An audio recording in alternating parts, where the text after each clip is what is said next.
dear ladies and gentlemen, dear Alpha friends. It's my pleasure to welcome you today to this presentation of two high-level medical research projects that are financed by the European Commission. We call them layman events because we try to get the high-level medical data and treatments and research and put them into the words that would be easy understandable to general public and also to patient groups. So sharing medical research data with general public, patient organizations as we are, and also patients is of paramount importance for several reasons. Firstly, transparency in research findings fosters trust and accountability in the healthcare system, allowing us to make informed decisions about our treatment. Furthermore, disseminating data empowers patients with knowledge, enabling us to actively participate in our healthcare journey and advocate also for our needs. Patient organizations as ours also benefits from the access to research data as it equips us with evidence-based insights to better support our members and also to advocate for policy changes at the highest levels in the European Union. Additionally, sharing research data can also lead to accelerated discoveries as it encounters collaboration among scientists, healthcare professionals, public, and also potential anyone who is interested in the topic. This can also advance medical breakthroughs and improve healthcare outcomes for all. In essence, the open sharing of medical research data promotes transparency, patient empowerment, collaboration, and ultimately the advancement of healthcare for the benefits of the society as a whole. I leave you today for sharing the event into the hands of Ms. Veronika Przetichkova, who is the leader of all European affairs at European Liver Patient Association. Ms. Przetichkova, the floor is yours. Thank you very much, Marco, for a kind introduction. Without further ado, I will give the floor to our speakers. So first of all, welcome everyone who is watching us. This is the very first layman event of the European project Genial, understanding gene-environment interaction in alcohol-related hepatocellular carcinoma. With us today, we have amazing speakers, Mr. Mathieu Dionin, Professor Eric Trepot, Dr. Patricia de la Cruz Ojeda, Dr. Tine Tricot, and Professor Pierre Nahon, who will introduce the project, the main objective, what are the aims of the project, but they will also touch on the objective and work of a specific work package inside of the project. So without further ado, the floor is yours.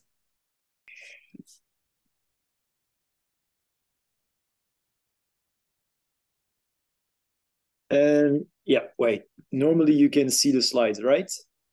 Yes, we can see the slides. Okay, fantastic. So I will try to stay on schedule. So I'm very happy as the coordinator to present this project that is called Genial. So Genial stands for Gene-Environment Interaction in Alcohol-Related Hepatocellular Carcinoma. So you basically understand that I'm going to talk to you about or present you a project that is about genetics, so the genes and the environment. And the main focus of our project is related to liver cancer and liver cancer that arise on the background of alcohol, which is a major problem, as we can see on the slide, in Europe. So looking at alcohol's impact on health in Europe, you can see that in 2019, 6.2% of all deaths in Europe were linked to alcohol consumption. And it is really the biggest health issue caused by alcohol, where you can see on this graph, where in fact cancer, and followed by liver cirrhosis. And among the alcohol-related cancer, liver cancer ranked just second. It is then therefore cancer. And alcohol-related liver disease is extremely prevalent yet overlooked. It is the leading cause of liver cancer, cirrhosis, and liver-related death in Europe. And what you can see here, it affects life. It mostly impacts working adults. So adults that are, around their 40s or early 50s. And there is really a need of research, because you can see that 30% of all liver disease deaths are in fact, alcohol-related. But unfortunately, despite its impact, there's only 5% of liver disease clinical trials and publication that focus on alcohol-related liver disease. And this is where we hope Genial is going to fill the gap. So Genial aims to address this critical lack of understanding and research on ALD, so alcohol-related liver disease, especially in relation to liver cancer. The project is ambitious, and it aims, as I said, to a better understanding, treatment, and management of ALD. So the slide shows basically an overview of the structure of the project. It's a collaborative effort. You can see here that there are 5 work packages that are interconnected. And well, I will not go into the detail because this is going to be the focus of the work package leaders. But you can see here that in work package 1, we are focusing on identifying, let's say, genetic variants in large cohort, retrospective cohorts. Work package 2, we're going to try to understand how these genes interact in terms of environment and environment more, let's say, at the basic science level. Then in work package 3, it will be something at the population level. Work package 4 is, in fact, related to communication and is led by ELPA. I will say a word to that in a minute. And work package 5 is basically the management. So it is a very busy slide, but I would like to emphasize that it's a pan-European effort, and that highlights that many institutions in Europe are involved. And it showcases the diversity and the strength of this collaboration. And let me say a word about the role of ELPA in this project. So ELPA is really a central involvement. It will be actively involved in all work packages, as you can see here. And ELPA is also leading the dissemination, spreading awareness, knowledge, and training related to this project. So the role of ELPA is really critical because liver cancer predominantly affects individuals with chronic liver diseases. And by having a patient association like ELPA at the forefront, it ensures that patient perspective is central in all this project. That's exactly what we aim for.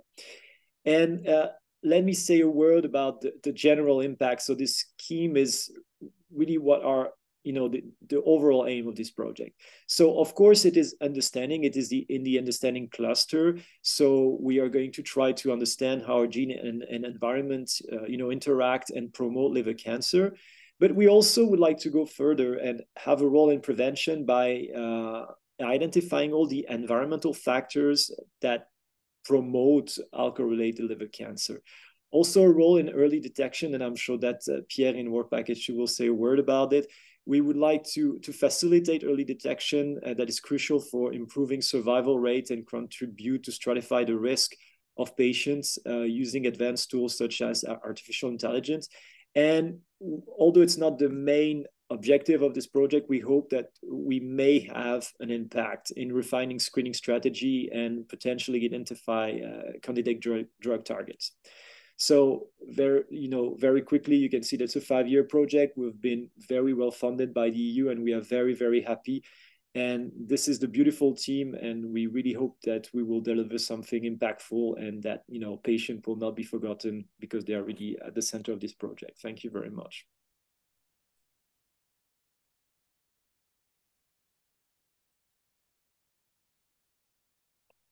Thank you very much, Eric. Yeah, so I'm going to stop sharing.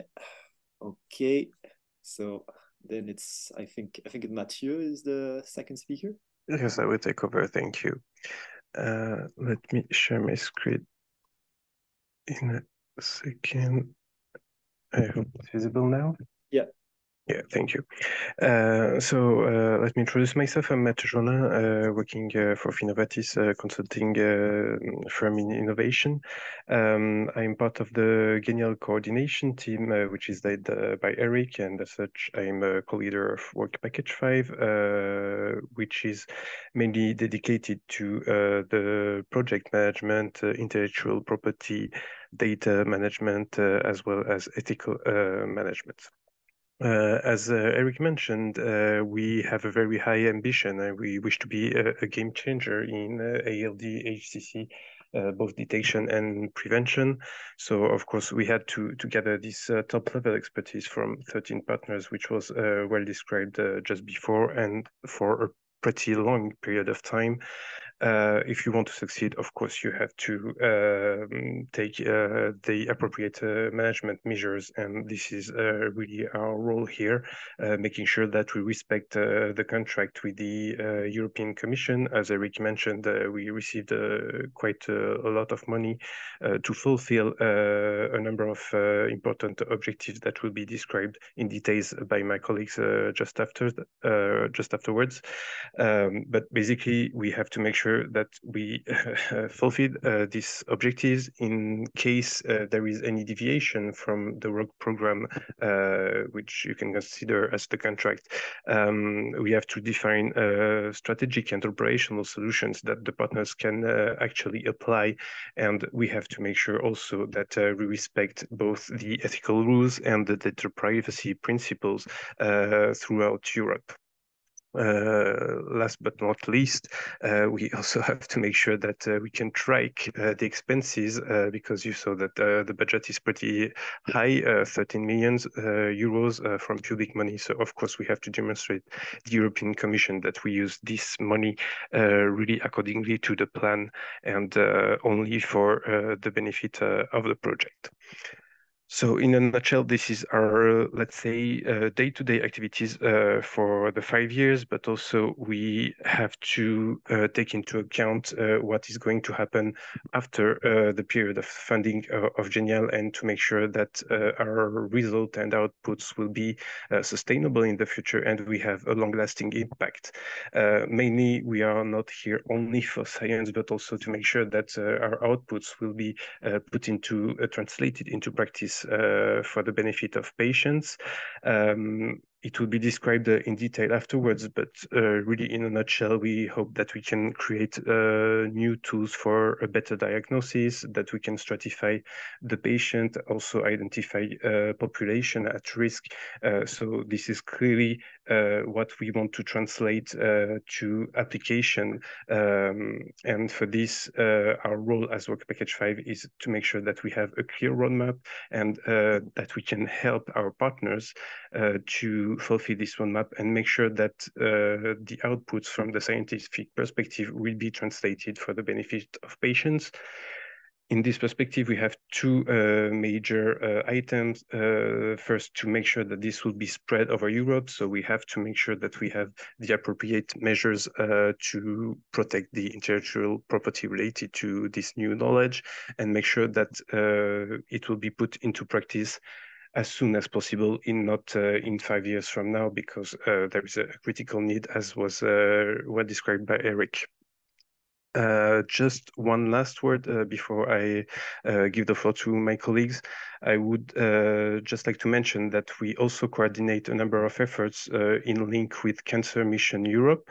I will not get into details because it's a quite complex organization, but let's say that the overall aim is to provide recommendations to shape the policy related to cancer in general, to help the European Commission for the coming years. And in this particular action, I would like to mention that ELPA has a key role in coordinating the effort within Genial and with other projects funded by the EU on how to address inequalities of access to quality care in Europe. And I would like to thank especially Veronica and Milan for their hard work in this perspective. And thank you for now, and I will be happy to take questions after my colleagues have finalized their presentation. Thank you. Thank you very much, Eric. Thank you, Mathieu. Thank you for your kind words. We are looking forward to work on this report on inequalities.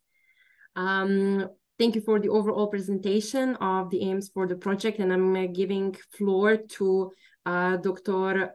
Patricia, Patricia de la Cruz Ojeda. Welcome, and the floor is yours. Thank you so much.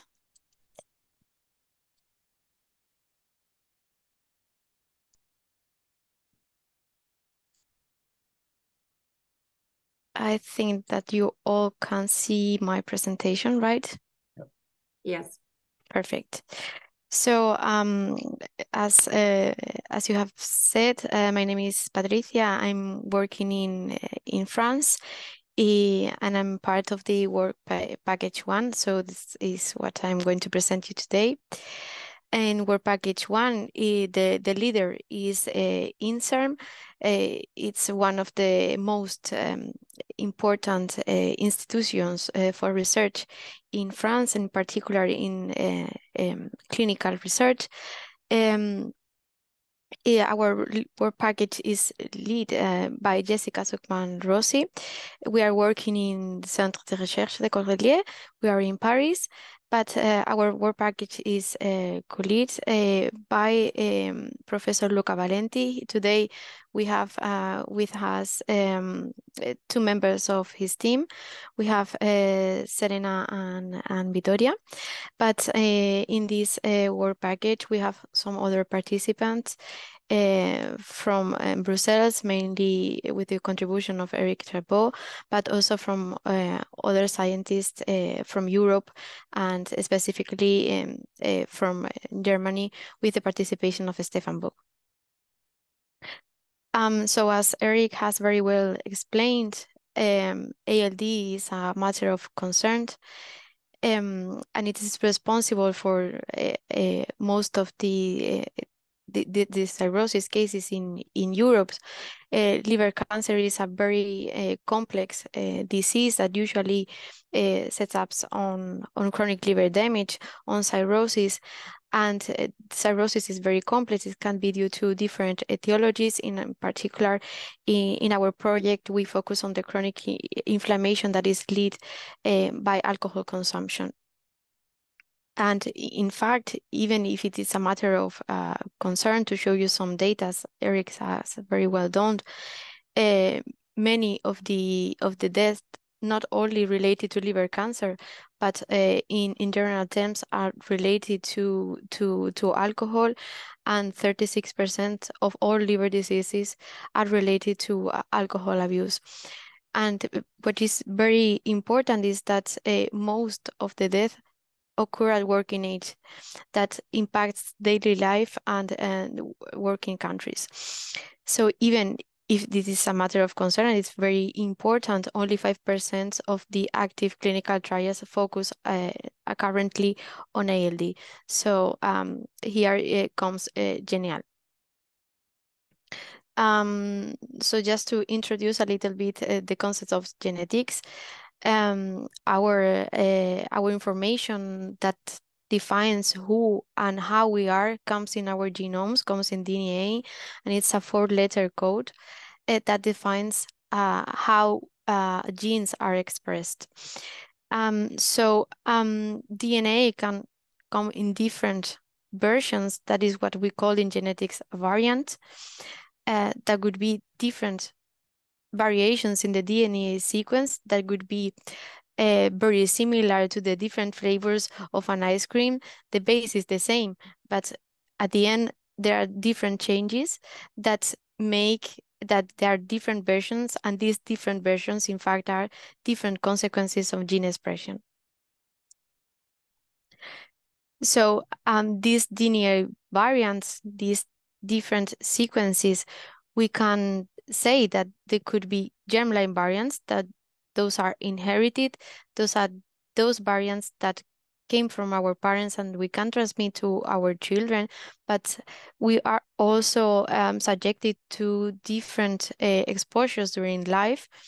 Those are those somatic variants that impact also gene expression, and they can be influenced by age, smoking, pollution, the daily habits, but also specifically in general by alcohol consumption. So both these germline variants and these somatic variants can impact the progression of a healthy liver to liver cancer. The contribution of somatic variants in liver cancer is well known, but there is a gap because the role of these germline, these inherited variants in liver cancer and specifically in alcohol-related liver cancer are poorly described. So Genial Work Package 1 focuses specifically in the identification of novel inherited genetic variants predisposing to alcoholic liver cancer. In particular, we can find two big different types of variants according to the frequency that we can find in the population.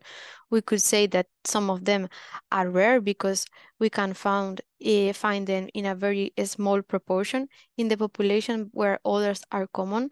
That is, that they are most frequently found in the population.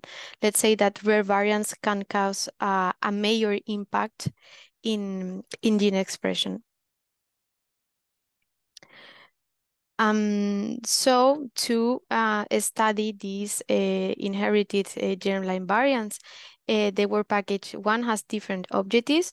The first one is the creation of a case control dataset. That is, we need the patients to study these variants.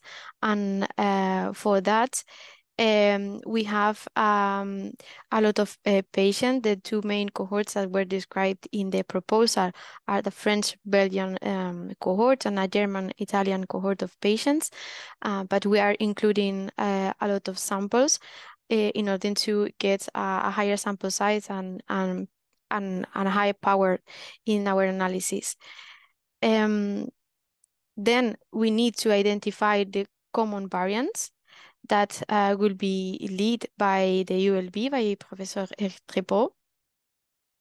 Then in objective 3, we will identify rare variants. That is the part that we're going to do in Paris. And then we need to validate our results in the general population. For that, we will use UK Biobank, but we have other sources of data and samples. And in non-alcoholic fatty liver disease, because fatty liver can happen not only in ALD, but also in non-alcoholic fatty liver disease, and both pathologies share some similarities. And this final objective will be led by the University of Milan. So for studying the common variants, at the end, we will use around 8,000 patients, including cases and controls. The technology that we will use is called GWAS. It's Genome Association Study. It's like taking a photo, a pixel photo, in which we can know what's going on. We can imagine what's inside, but we cannot go into specific details. For that, we used chips that contain predefined variants that we are going to study. The price, as you see, is very, very cheap, so we can have a lot of patients in the study. And with that, we want to extract the variants that are related to the condition, to the disease, to the liver cancer, and to evaluate involvement in the disease.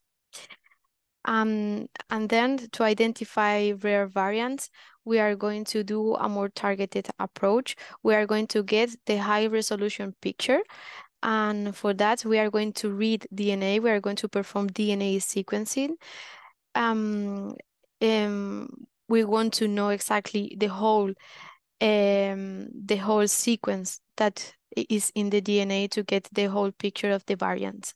So for that, we are going to do whole genome sequencing in 350 patients to study the somatic variants.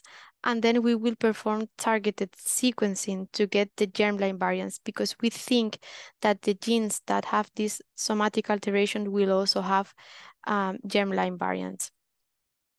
However, the price of the technologies are lowering, so we might shift to broader sequencing, but we will see in some months. So with all these tasks, we will get hopefully a list of ALD risk genes harboring DNA damaging variants that will open the path to work package 1 and work package 3. So thank you very much for your attention.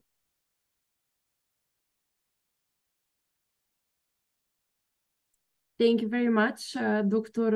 De La Cruz Ojeda. very nice presentation. And I'm opening the floor and giving the floor to our next speaker, Dr. Tina Tricot. Hi, I will share my screen. Can you hear me? Yes. Okay.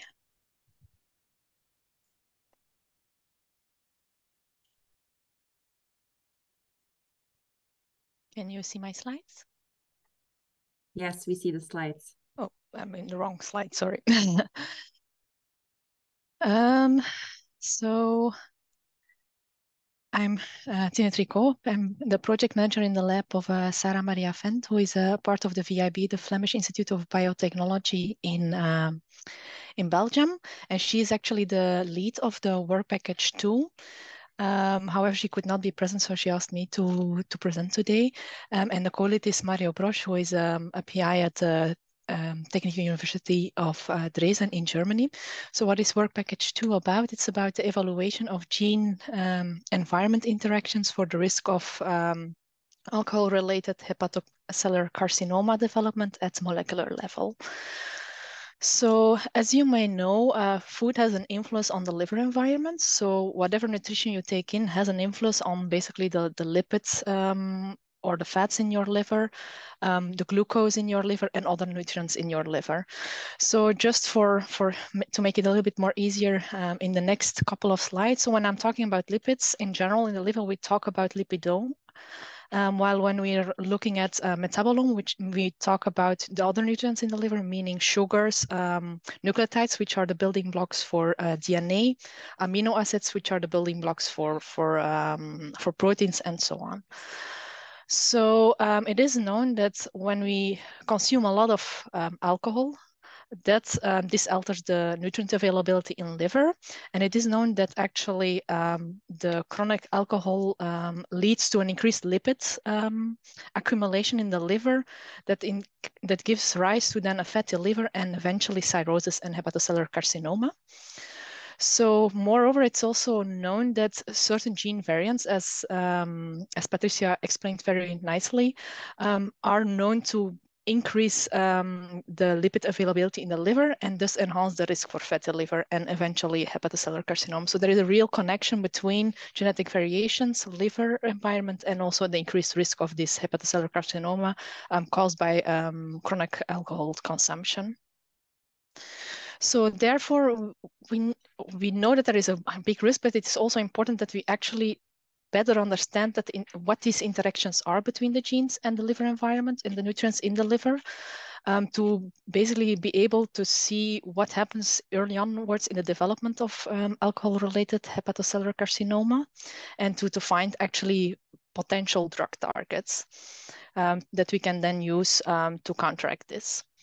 So therefore, the work package 2 objective is actually to characterize how known and also novel inherited genetic variations, which will be identified in work package 1, interact with the nutrients in the liver so that we get a better insight in this alcohol-related hepatocarcinogenesis and to identify potential targets.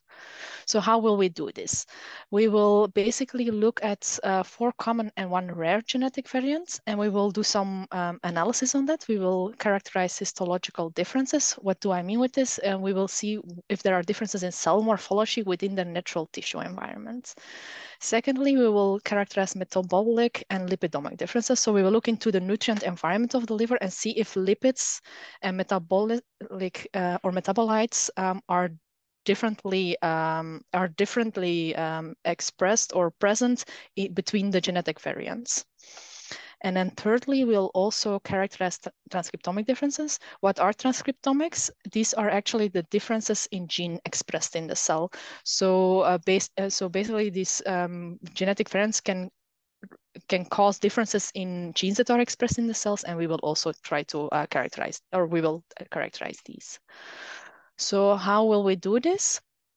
So we will get from our partners in INSERM, University Libre de Bruxelles, Assistance Publique Hôpitaux de Paris, and the Technische University of Dresden, we will get liver biopsies.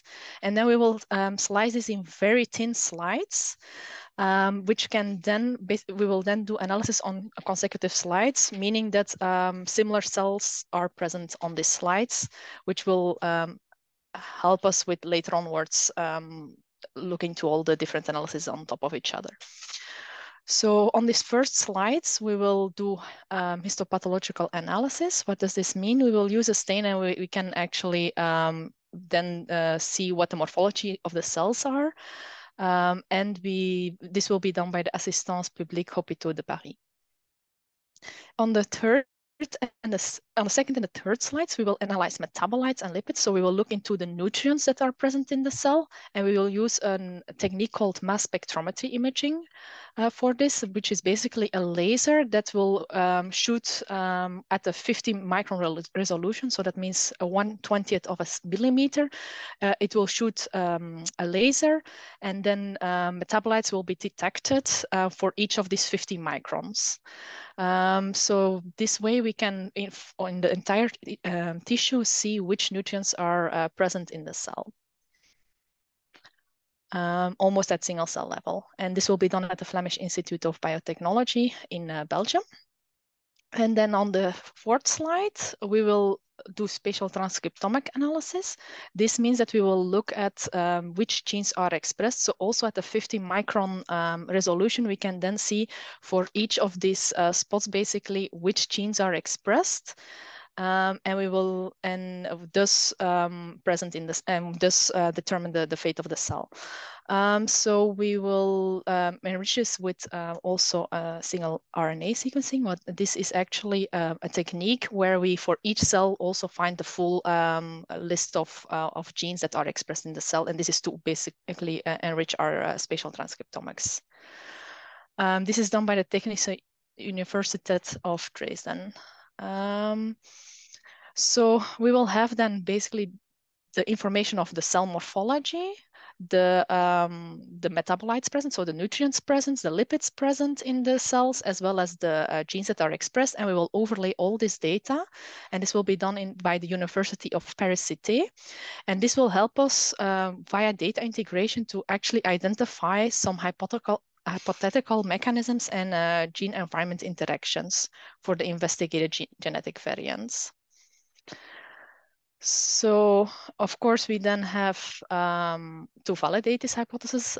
So the idea would then be to generate genetic mouse models with the genetic variants of interest. So basically the ones that were also identified in work package 1, and validate if this, first of all, these mouse models can recapitulate the disease found in the patient. And moreover, we will also then, of course, validate the hypothesis that we generate from all the data that we generated. And we will, basically this multi-omics integration will give us some ideas of which processes in the cells might be changed between the genetic variants, and thus might be interesting as drug targets. So we will select some potential molecules that might attenuate the hepatocellular carcinoma and test this also in the preclinical models. And this will be done by Champalimaud Foundation. So what do we expect is that this information will advance our understanding of the alcohol-related hepatocellular carcinoma onset, its evolution, and provide also some potential chemopreventive drug targets. So thank you for your attention. And if you have questions, you can ask probably after everyone has spoken. Thank you very much, Dr. Tricot. Very clear presentation on such a complex topic. Thank you very much. And I'm giving the floor to our last speaker today, Professor Nahon. The floor is yours.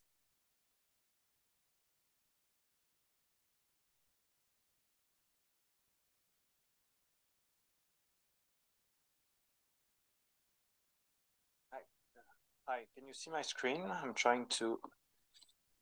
Not yet. Ah, yeah. Okay. Yes, we can see them, the slides. Okay.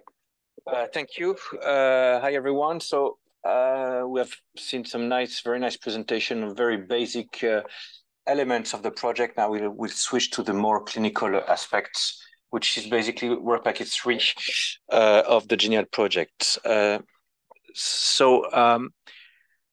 is a slide that tries to maybe complexify a little bit what has been said by Eric at the beginning, where you have this idea that patients drink alcohol, they get cirrhosis and they get cancer. But it's in clinical practice, it's more heterogeneous because patients, of course, they drink alcohol, but they also may have some features of the metabolic syndrome. They may have hepatitis B or C that may have been cured or controlled by antivirals. So it's a very long story for many years and decades until the patient develops cirrhosis. And ultimately, they may develop liver cancer, but also other competitive events, such as complication related to portal hypertension, liver failure, also complications linked to comorbidities such as cardiovascular disease, extrahepatic cancers. Anyhow, it's a very complex, long story. And if we want to applicate what we'll be finding in work package 1 and 2 into this complexity, we will need some real-life cohorts of patients with a long follow-up to really understand what is going on in these patients. And particularly, this is the case for hepatocellular carcinoma early detection. This is something that I know that patients are looking forward, because cirrhotic patients are the ideal target for HCC screening. And the whole idea of screening liver cancer is to find small liver cancers. You see here on the left panels where patients are eligible for curative treatment. And this is an example of a patient that have a central hepatocellular carcinoma here that can be quite easily treated in a curative way. For example, here this is an example of a percutaneous ablation. And by means of this curative treatment, you can put the patient in remission and expect a survival above 5 years. And this is in sharp contrast with what we can call this advanced setting of liver cancer. And usually these patients were not diagnosed with cirrhosis and were not included in surveillance programs, because in these patients, as you can see, the tumor burden is too heavy to implement curative procedures. So patients are treated by palliative treatment, and the life expectancy is quite low, below 2 years. But unfortunately, in our centers, tertiary centers, most patients have advanced HCC. So this is a strong need, and I know that ELPA is very aware of that in its communication with patients on how we could change this balance and have more patients with small HCC. So to do so, we perform liver ultrasound every 6 months in patients with cirrhosis. This is a standard of care, but we know in clinical practice that it's not really a performance tool, because if we focus on the main endpoint, which is detecting very early tumors below 2 centimeters, we know that the sensitivity of ultrasound is below 30%. So this is why we've been developing some new devices, some new tools, such as imaging techniques or circulating biomarkers. But of course, we cannot implement these expensive tools in all comers, because it is very expensive. And for example, MRI is not only expensive, it is also not available everywhere for everyone, because we know that there is a queue list to get an MRI for diagnosis purposes. So we have to choose which patients should undergo these very expensive and complicated detection tools. So this is basically the idea of the personalization of screening, which is summarized here on this slide, where we would have some patients with cirrhosis that are considered at low risk of developing liver cancer that should only undergo ultrasound surveillance every 6 months. Patients with intermediate risk in whom we could reinforce these programs using education programs, mail outreach, dedicated clinical pathway, etc. And patients with high risk of liver cancer in whom we could optimize surveillance using more expensive tools because of this increasing cost of surveillance that could be only dedicated to the high-risk patients. So this is, I would say, a personalization and a more accurate use of these limited resources in clinical practice. And this is exactly what we're trying to do with Work Package 3. We're trying to really understand how research from work package 1 and 2 could be implemented in these algorithms that aim at defining who is at risk, high risk, low risk, medium risk of developing liver cancer. And for this, we plan to use patients from Belgium, France, and Italy, included in prospective cohorts undergoing surveillance for liver cancer.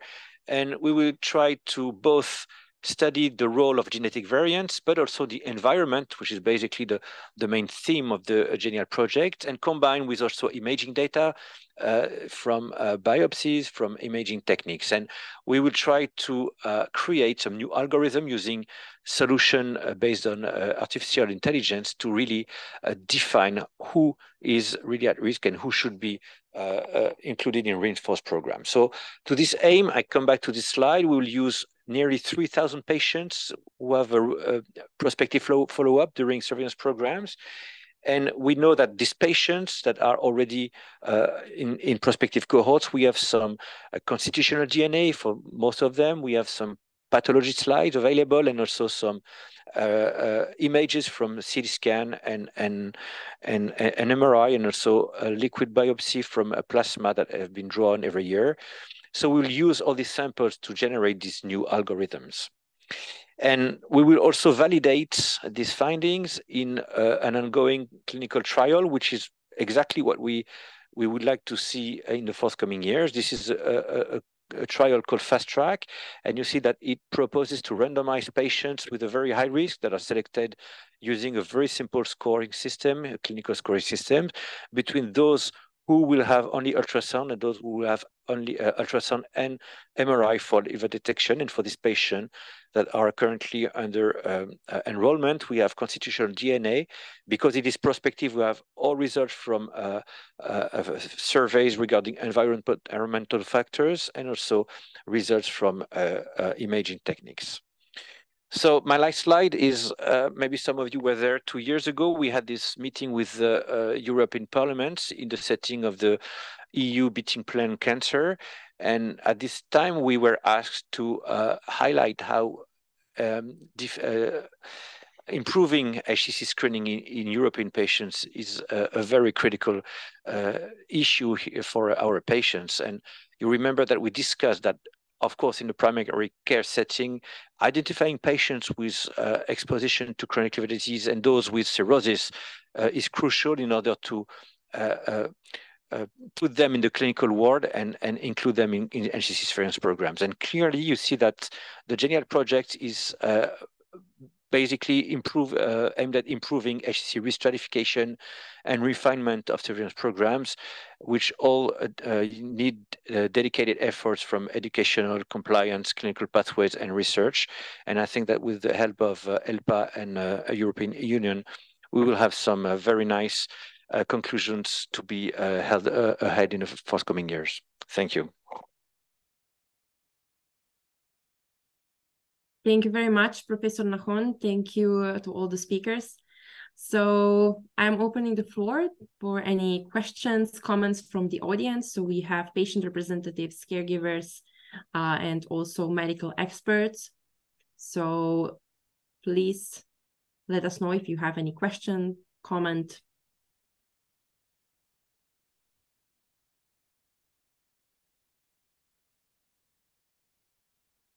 Okay, and I see, so I see a comment from Dr. Glasova from Slovakia. Good evening. Congratulations to your huge and wonderful project. My first question is about what sort of environmental pollutants are you going to look into? And the second would be, what type of MRI imaging methods are you going to use within the project? There was artificial intelligence mentioned, so just these simple questions. Thank you. All for Pierre, I think. Yes, thank you. I didn't hear well your first question, so but I can I can repeat. I was listening carefully, and I heard that there will be also environmental pollutants studied. So I would like to know, because I'm curious, how and which what are you going to look into? Thank you. Okay, so basically your questions are directed to the ongoing trial for MRI versus ultrasound. So because it is, of course, really prospective and ongoing, we have the opportunity to implement questionnaires about environment, which is a very, very important part of the Genial project, because you have seen that on the one part there is the genetic, which can be studied on samples, but the environment, of course, can only be prospectively assessed, because if you try from a medical files to understand how many cigarettes the patient has have been smoking or alcohol, it's very biased. So we have to address specific questionnaires on alcohol consumption, cigarettes, food, socioeconomic determinants, and also the whole environment of the patient. So we have a dedicated team in University Paris 13, in my university. You know, they are the one who created the Nutri-Score. You know Nutri-Score? It's a scoring that we have, you know, in the supermarket about, it gives you a very simple A, B, C, D, E. So any kid, my kids can understand what it means. When they buy cookies, they say, no, not this one because it's Nutri-Score D or E, it's not bad for your health. So they are very, very keen on addressing questionnaires to patients, to general population, on what is the global environment on all status. So it's not really directed to pollution, for example, but there are some questions that will be focused on where do you live, in which part, is it in the countryside, in the city, in the suburban area, which floor, and so you have a lot of items in the questionnaires. It will be one-shot questionnaires, but we will be able to correlate it with the whole clinical history of this patient that will be followed up for many years. So, and of course, we'll be able to correlate with genetic findings we will apply in this cohort. So it will be very, very interesting, I think. And regarding MRI, it will be abbreviated MRI, which is, you know, because when you perform an MRI, total MRI, you inject some gadolinium and everything. It's long, it takes time, 30 minutes. Patients are claustrophobic, and it's very expensive and not available for everyone. So we have to make compromises. And clearly for liver cancer, abbreviated MRI have been shown to be very effective. It has a very high sensitivity above 80% as compared to 30% for ultrasound. So by 10 minutes, using some dedicated sequences without injecting contrast, 10 minutes, you can have a very good performance for detecting very small liver nodules that can be liver cancer. So, and it's also the case maybe for breast cancer in the forthcoming years in other trials. So MRI and abbreviated MRI is a hopeful tool for early detection in cancer. Okay, thank you. Thank you very much. Thank you, Professor Nahon. Moving forward, there is another comment from a patient representative from North Macedonia. Milan, the floor is yours. Thank you very much. First of all, that we have the pleasure to listen to you. Liver cancer is among the highest priority of ELPA and its members. It's familiar that we trying to push the early detection on the high level political agenda to elevate the liver cancer screening in the next period.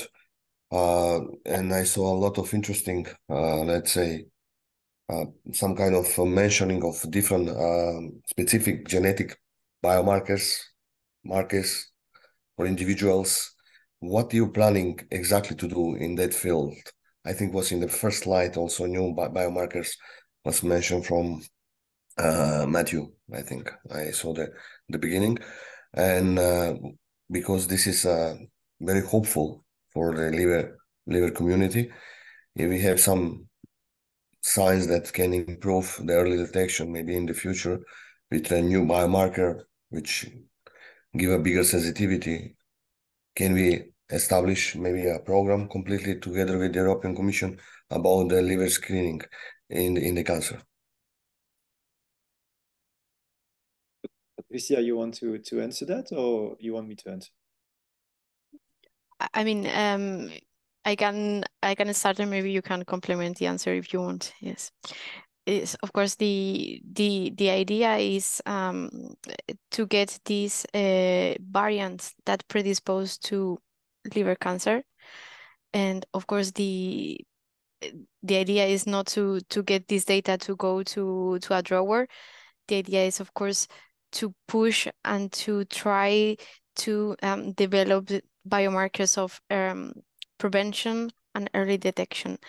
The work package 1 aims to identify these variants because there should be, but we need to investigate a little bit more. I would say that in work package 3, we have some tools of circulating tumor DNA that complement this approach of biomarker and establishing diagnostic tools. In particular, in work package 1, the aim is not to establish a diagnostic biomarker, let's say, but in the future, of course.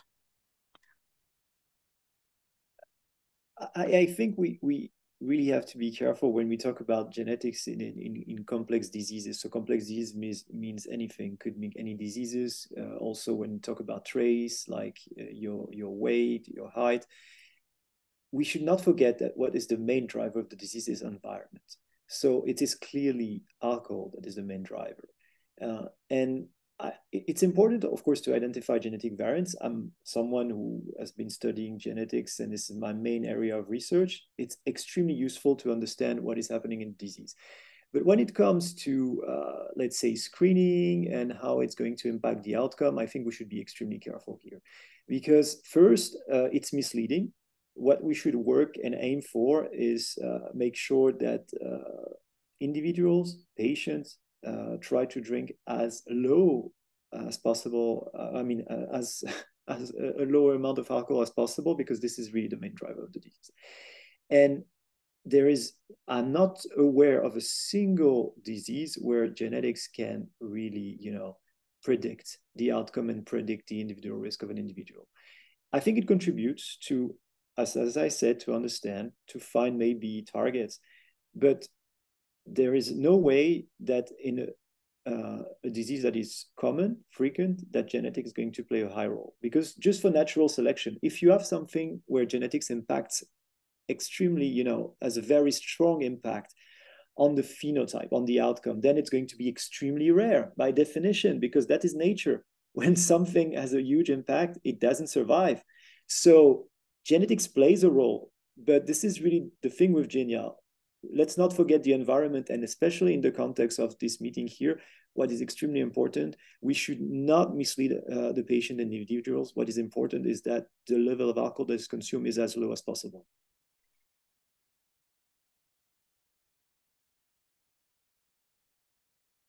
I fully agree with Eric, because especially with genetics, when you talk about genetics to patients, to the common European population, they have this idea that genetics is going to give all the answers.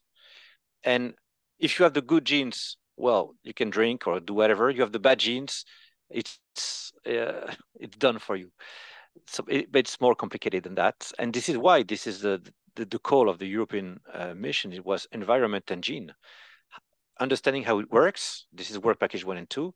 And then in work package 3, I highlighted how it is complex in clinical practice, and there is no alcohol, hepatitis viral here. The patient usually have different influences of their environment and their genetics. In the end of the day, we don't know what we are going to find, but again, as Eric has stressed out, it's a combination of both environment and genetics that may help to improve the management of patients. But understanding is also, of course, very important.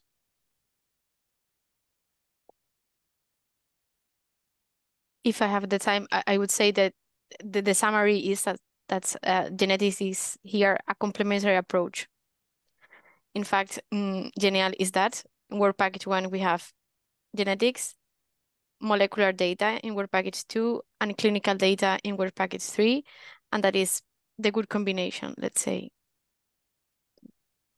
for me, genetics is even more useful to find, for example, a drug. When you have when you, for example, find a gene that plays a role, then maybe you can find a drug. And this is, for me, 10 times more important than predicting how someone is going to, what is going to be the outcome of a given individual, because this is not true.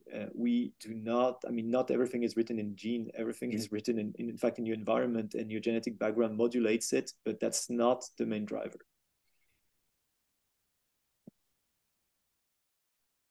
Thank you very much for amazing presentations. Thank you also for answering all the questions from the patient community. For our audience, we will be back with the second Layman event in a few years, when the project will be at its last stage, where we will be able to share with you the results of the project and also share with you the steps in the future because of the results the project performed. So stay tuned, follow us on social media, and until then, goodbye.